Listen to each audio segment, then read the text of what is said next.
ಒಂದು ವೇಳೆ ಪುನಾರಚನೆ ಅನ್ನುವಂಥದ್ದಾದ್ರೆ ಆಗ ನಾಯಕತ್ವ ಬದಲಾವಣೆ ವಿಚಾರ ಬರೋದೇ ಇಲ್ಲ ಅನ್ನುವಂಥ ಒಂದು ಮಾತುಗಳನ್ನ ಇವತ್ತು ಗೃಹ ಸಚಿವರು ಆಡ್ತಾ ಇದ್ದಾರೆ. ಪುನಾರಚನೆ ಆದ್ರೆ ನಾಯಕತ್ವ ಬದಲಾವಣೆ ಆಗಲ್ಲ ಅಂತ ಹೇಳಿ ಗೃಹ ಸಚಿವ ಪರಮೇಶ್ವರ್ ಇವತ್ತು ಹೇಳಿದ್ದಾರೆ. ಪುನಾರಚನೆಗೆ ಅನುಮತಿ ಕೊಟ್ಟಿದ್ದಾರೆ ಅಂತ ಹೇಳ್ತಾ ಇದ್ದಾರೆ. ನನಗೂ ಕೂಡ ಅಷ್ಟು ಸ್ಪಷ್ಟವಾಗಿ ಗೊತ್ತಿಲ್ಲ. ಪುನಾರಚನೆ ಆದ್ರೆ ನಾಯಕತ್ವ ಬದಲಾವಣೆ ಅಂತೂ ಆಗಲ್ಲ, ನಾಯಕತ್ವದ ಬದಲಾವಣೆ ಇಲ್ಲ ಅಂತ ಆಯ್ತು ತಾನೇ ಅಲ್ಲಿಗೆ ಅಂತ ಹೇಳಿ ಬೆಂಗಳೂರಿನಲ್ಲಿ ಗೃಹ ಸಚಿವ ಪರಮೇಶ್ವರ್ ಹೇಳಿದ್ದಾರೆ. CM ಇಬ್ರು ಡೆಲ್ಲಿಯಲ್ಲಿ ಇದ್ದಾರಲ್ಲ ಸರ್, ಎಲ್ಲ ಈಗ ನಾಯಕತ್ವ ಬದಲಾವಣೆ ಎಲ್ಲದಕ್ಕೂ ಒಂದು ತೆರೆ ಬೀಳುತ್ತಾ ಅಂತ? ಅಲ್ಲ, ಈಗ ನೀವು ನೋಡ್ದಂಗೆ ಈಗ ಒಂದು ರಿಷಫಲ್ಲು ಅನುಮತಿ ಕೊಟ್ಟಿದ್ದಾರೆ ಅಂತ ಹೇಳಿ ಹೇಳ್ತಿದ್ದಾರೆ.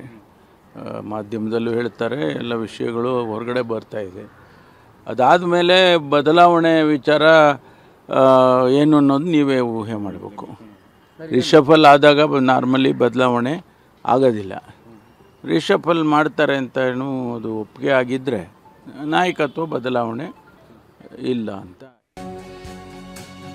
ಸೊ ಇದ್ರ ಬೆನ್ನಲ್ಲ ಈಗ ಹಲವರು ಮಂತ್ರಿಗಳಾಗಬೇಕು ಅಂತಲೂ ಕೂಡ ಆಸೆ ವ್ಯಕ್ತಪಡಿಸ್ತಾ ಇದ್ದಾರೆ ಅಂತ ಹೇಳಿ ಗೃಹ ಸಚಿವರು ಹೇಳ್ತಾರೆ. ಪುನಾರಚನೆ ಹಾಗೆ CM ಮತ್ತೆ ಹೈಕಮಾಂಡ್ಗೆ ಬಿಟ್ಟಂತ ವಿಚಾರ ಇದು. ಪುನಾರಚನೆ ಅನ್ನುವಂಥದ್ದು ಅದನ್ನು ಅವ್ರು ಮಾಡ್ತಾರೆ. ಜೊತೆಗೆ ಸಾಕಷ್ಟು ಜನ ಮಂತ್ರಿಗಳಾಗಬೇಕು ಅನ್ನೋದು ಆಸೆ ಅಂತೂ ಪಡ್ತಿದ್ದಾರೆ ಅನ್ನೋದನ್ನ ಕೂಡ ಪರಮೇಶ್ವರ್ ಹೇಳಿದ್ರು. ಈಗ ಬಹಳ ದಿನದ ಬೇಡಿಕೆ, ಭಾಳ ಜನ ಮಂತ್ರಿಗಳಾಗಬೇಕು ಅಂತ ಅಪೇಕ್ಷೆ ಪಡ್ತಾಯಿದ್ರು. ಈಗ ಅನುಮತಿ ಸಿಕ್ಕಿದ್ದೆ ಅಂತಾದರೆ ಮುಖ್ಯಮಂತ್ರಿಗಳು ಮತ್ತು ಹೈಕಮಾಂಡ್ನವರು ಮಾಡ್ತಾರೆ. ಅದರಲ್ಲೇನು ದೊಡ್ಡ ಏನು ವಿಚಾರ ಏನು ನನಗೇನು ಅನಿಸಲ್ಲ. ಈಗ ಬಹಳ ದಿನದ ಬೇಡಿಕೆ, ಭಾಳ ಜನ ಮಂತ್ರಿಗಳಾಗಬೇಕು ಅಂತ ಅಪೇಕ್ಷೆ ಪಡ್ತಾಯಿದ್ರು.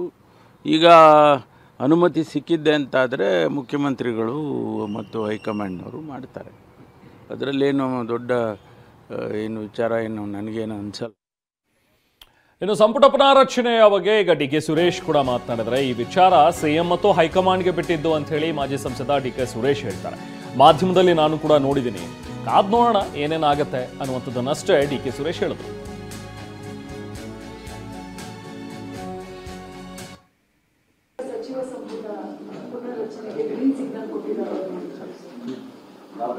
ಮಾಧ್ಯಮಗಳಲ್ಲಿ ನೋಡಿದ್ದೀನಿ, ಅದು ಮುಖ್ಯಮಂತ್ರಿಗಳು ಮತ್ತು ಹೈಕಮಾಂಡ್ಗೆ ಬಿಟ್ಟಿರ್ತಕ್ಕಂಥ ವಿಚಾರ.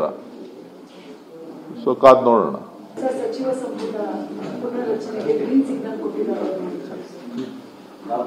ಮಾಧ್ಯಮಗಳಲ್ಲಿ ನೋಡಿದ್ದೀನಿ, ಅದು ಮುಖ್ಯಮಂತ್ರಿಗಳು ಮತ್ತು ಹೈಕಮಾಂಡ್ಗೆ ಬಿಟ್ಟಿರ್ತಕ್ಕಂಥ ವಿಚಾರ. ಸೊ ಕಾದ್ ನೋಡೋಣ. ಮುಖ್ಯಮಂತ್ರಿಗಳು ಭೇಟಿ ಮಾಡಿದ್ದಾರೆ, ಪಕ್ಷದ ವರಿಷ್ಠರನ್ನ ಭೇಟಿ ಮಾಡಿದ್ದಾರೆ. ಅವರು ಕೂಡ ಬೇರೆ ಬೇರೆ ಕೆಲಸಗಳ ಮೇಲೆ ಉಪಮುಖ್ಯಮಂತ್ರಿಗಳು ಮುಖ್ಯಮಂತ್ರಿಗಳು ಇಬ್ರು ಕೂಡ ಹೋಗಿದ್ರು. ಸೊ ಹೋಗಿ ಕಾರ್ಯಕ್ರಮ, ನನಗೆ ಬೇರೆ ಕೆಲಸ ಇದೆ, ನಾಳೆ ಹೋಗ್ಬೋದು. ನಾನೇನು ಹೋಯ್ತಾನೆ ಇರ್ತೀನಿ, ಬರ್ತಾನೆ ಇರ್ತೀನಿ. ನನಗೇನು ಹೊಸದೇನಲ್ವಲ್ಲ ಡೆಲ್ಲಿ.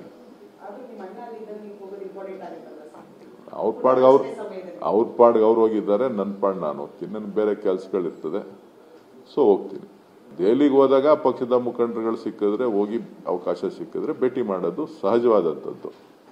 ಸೊ ಹಾಗಾಗಿ ಅದರಲ್ಲೇನು ಬೇರೆ ಅರ್ಥ ಏನು